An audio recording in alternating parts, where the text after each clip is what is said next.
Brought to you by the TGEM Network. The podcast you're about to listen to is just about people coming together and sharing experiences, and is in no way an advice show. Enjoy.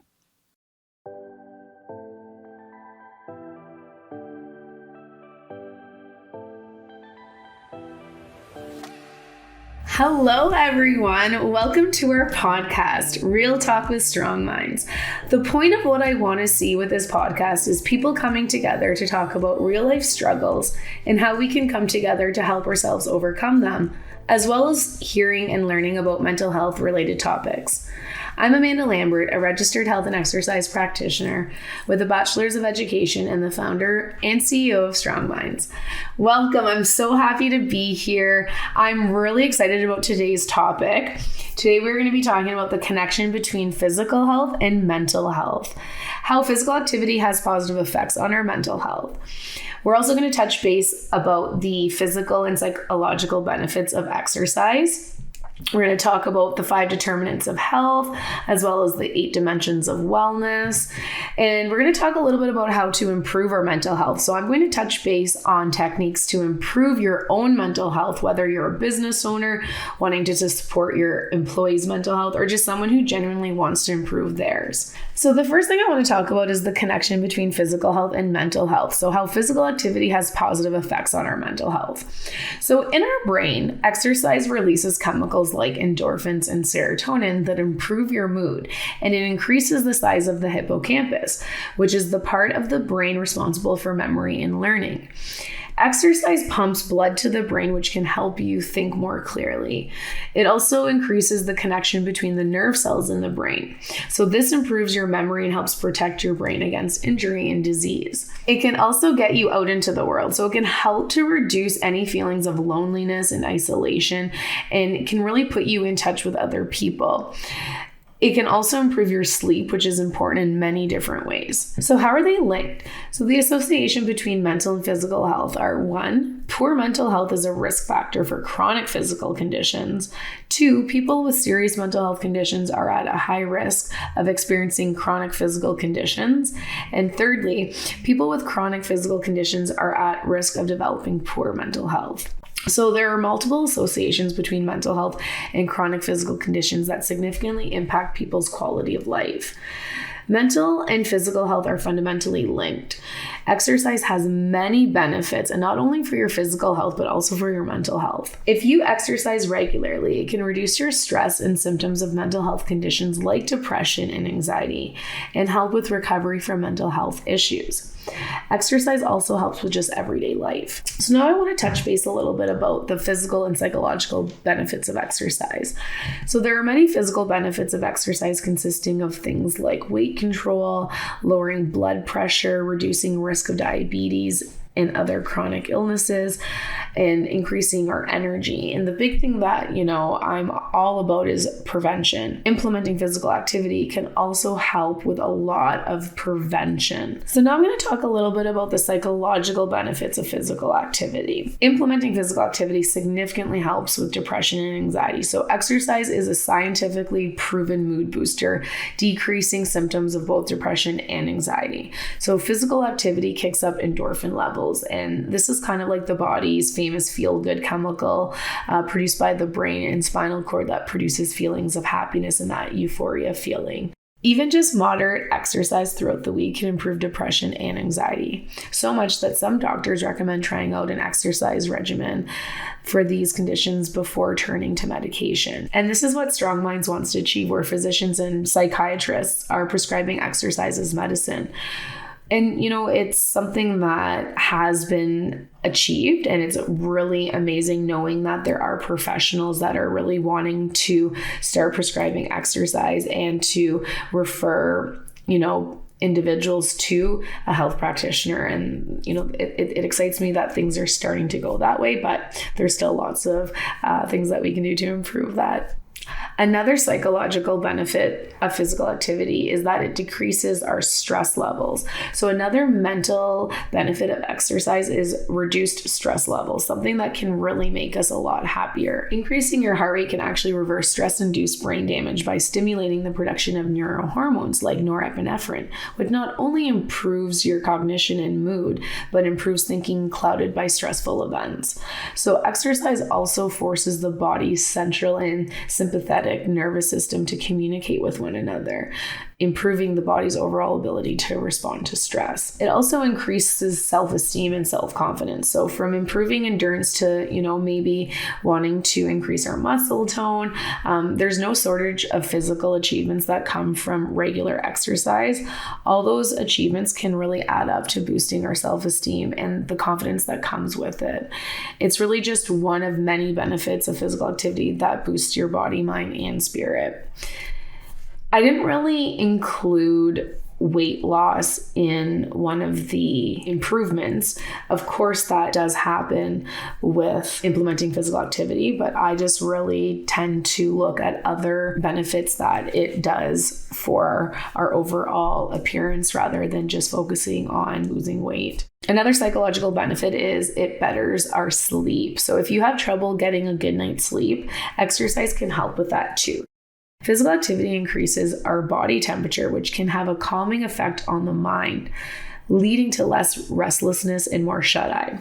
Exercise also helps regulate your circadian rhythm, our body's built-in alarm clock that controls when we feel tired and when we feel alert. It also boosts our brain. So from building intelligence to strengthening our memory, exercise really helps boost our brain power in a number of ways. So implementing cardiovascular exercise really creates new brain cells. It's a process called neurogenesis, and this improves our overall brain performance. It also prevents cognitive decline and memory loss by strengthening the hippocampus, which I kind of said a little bit earlier, which is the part of the brain responsible for memory and learning. Studies also have proven that physical activity significantly helps creativity and mental energy. So you can tell mental health and physical health are connected. Health is influenced by many factors, and the World Health Organization, the WHO, defines health as a state of complete physical, mental, and social well-being, and not merely the absence of disease or infirmity.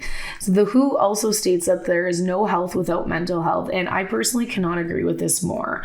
I honestly just love that quote so much. Because health is influenced by many factors, it can be generally organized into 5 broad categories known as the determinants of health. So there are 5 social determinants of health, and the determinants of health are a range of factors that influence the health status of individuals or populations. At every stage of life, health is determined by complex interactions between social and economic factors, the physical environment, and individual behavior. They do not exist in isolation from each other. The determinants of health impact both chronic physical conditions and mental health. Key aspects of prevention include increasing physical activity, access to nutritious foods, ensuring adequate income, and fostering social inclusion and social support. This creates opportunities to enhance protective factors and reduce risk factors related to aspects of mental and physical health. The social determinants of health are interconnected and are put into 5 categories. Number 1, there's genetics and biology. So this is like sexual identity, skin color, ethnicity, and age. Then we have health behaviors such as family habits, nutrition, diet, exercise, sleep, safe sex practices, things like seatbelts, car seats, smoking, drinking, and drug use. Number 3, healthcare, like our healthcare literacy, medication adherence, healthcare policies, healthcare access, our quality of healthcare, our insurance coverage, and healthcare affordability. Number 4, our physical environment, so such as housing, our living conditions, building materials, exposure to toxins, what our neighborhood is like, our access to transit, air quality, access to green spaces and parks, our water quality and soil quality.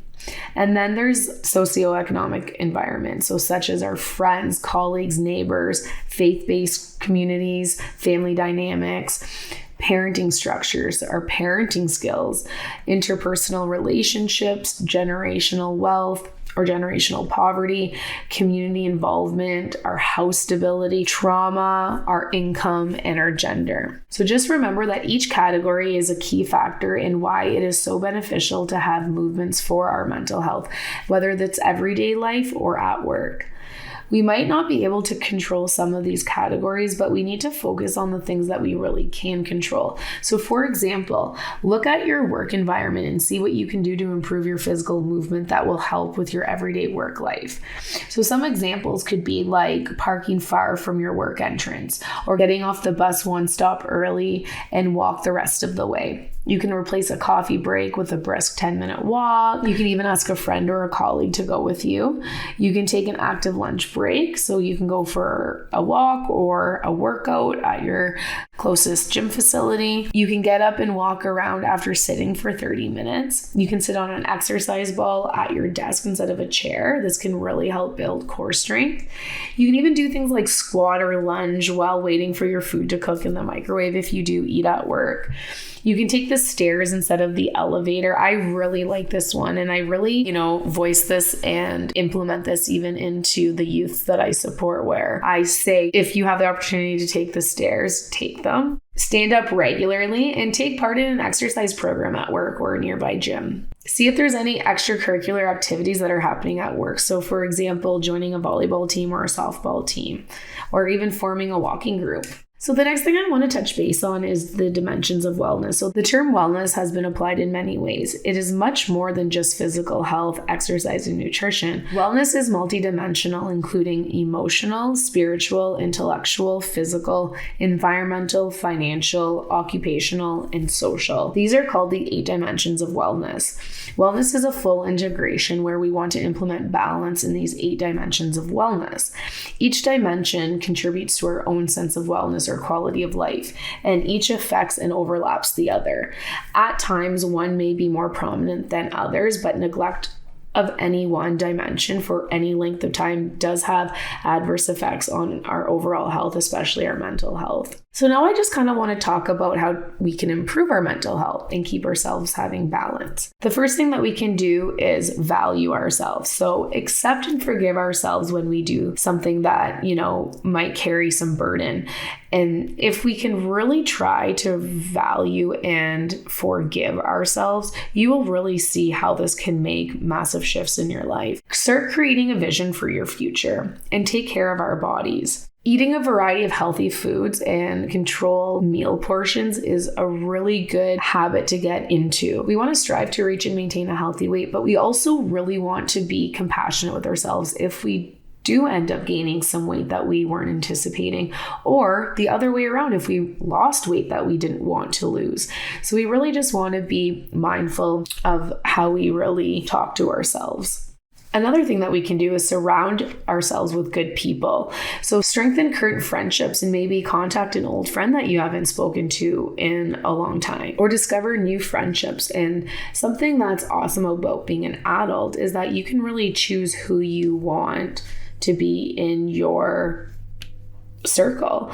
You don't have to be friends with anyone that does not bring you anything but, happiness and joy and things like that. So really assessing if you have toxic and negative people in your life. This can really affect your mental health. And when you have healthy and positive people in your life, things tend to be really great all around, and great things tend to happen. This is so true. When you assess the people in your life and you feel like they're just bringing you down and they don't have, their best interest at heart, you need to unfortunately cut ties with them.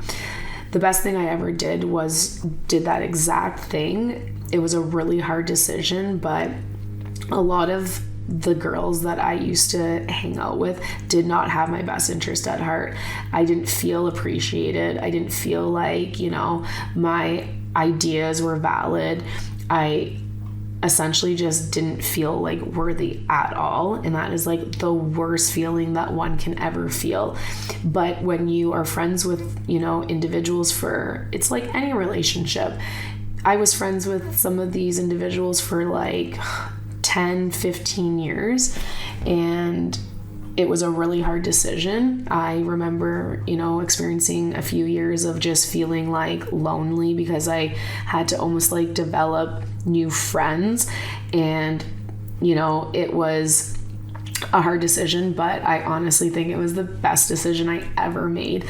The girlfriends that I have in my life are just so amazing. Like, they just want the best for me. And because I've experienced that, I just want everyone to be able to experience that. So it might feel like not the best situation having to, break ties with friends that you have developed a relationship with for years. But if I could tell my younger self anything, I would have told myself to do it a long time ago.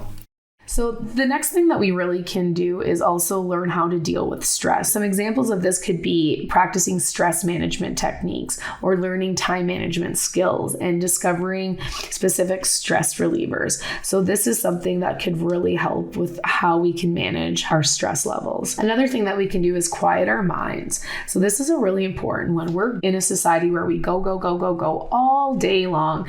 So being able to quiet your mind is something that is recommended. So for examples of this could be spending time alone. That right there is a whole different, podcast topic, but spending time alone took me a long time to be able to like get to that point. So if you aren't an individual that, doesn't like to spend time alone, I get that, but there are definitely other things that you can do. You can meditate and join like even, a yoga group. So if you don't want to do it by yourself, then you can at least, be in a room with others. But definitely meditating regularly. The best thing I ever did for me was implementing yoga into my daily practice. It has significantly helped with even the things that I've mentioned before, like dealing with stress. So definitely implementing that. Another example on how we can quiet our minds is reading. I love reading. I have missed reading. So because of that, I've actually joined a book club, and it is honestly like so fun because not only do we get to, implement reading, but we also definitely get to what I had said before is discovering new friendships. So kind of, has a few positive factors. And another thing that we can do is set realistic goals. So we want to set ourselves up for success, not failure. I always say this to even like the youths that I support, my clients in presentations. That is huge. We really want to implement our SMART goals. So SMART goals stands for specific, measurable, attainable, realistic, and timely. This is so important. If you are new to physical activity, we really want to implement setting ourselves up for success, not failure. Because when you are setting yourself up for a goal that's not really achievable, then you're going to get discouraged and then you might not want to try again. So it's really important to be able to implement SMART goals. We want to avoid alcohol and other drugs. So examples of this is we want to use alcohol in moderation, if at all. So we want to also try, if we are an individual who smokes, we want to try to quit smoking or continue to refrain from smoking or protect ourselves from secondhand smoke.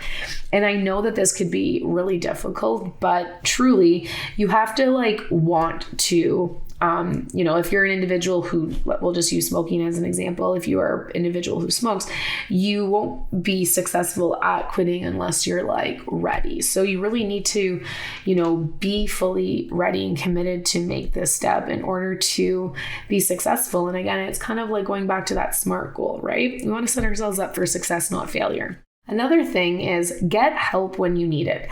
This is huge. So we want to learn to recognize early signs of illness. This will help prevent things from getting worse. So for example, if we had a broken leg, we would definitely go to the hospital. We would, check into triage. We would wait.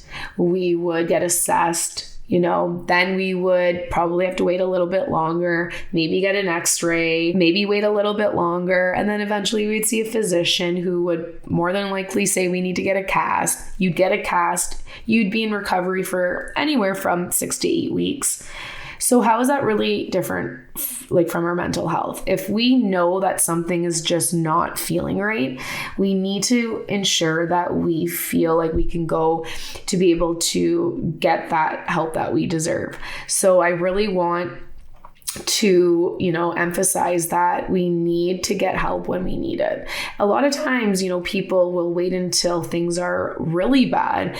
And going back to that prevention component, if we can kind of see the early signs, we might want to get the help then so that we can kind of get back to living our everyday life quicker. So whether you are a business owner or an employee, if you implement these factors to improve your own mental health, your employees and coworkers will notice this, and it will just improve the work environment altogether. So some techniques that I would suggest to working with your employees or bringing this up to your boss are incorporating a group challenge, doing weekly or monthly group challenges, doing some lunchtime walking challenges, or even encouraging to share information about tips to help with physical and mental health. Maybe join a health and wellness committee, and if there isn't one, start one. Start a walking group, offering an exercise program for your employees. So I hope that what I shared with you all today, you can gain some information on the connection between physical and mental health and really seeing how they are interconnected. And I really love that definition by the World Health Organization when they say that there is no health without mental health. That is so huge in the development of strong minds and what we try to do for our community. So I just want to say thank you so much for joining. I had a blast sharing all of this information, and I really do hope that you gained some knowledge on some things that I touched on today. So until next time, thank you, and I hope to see you all back for episode 5.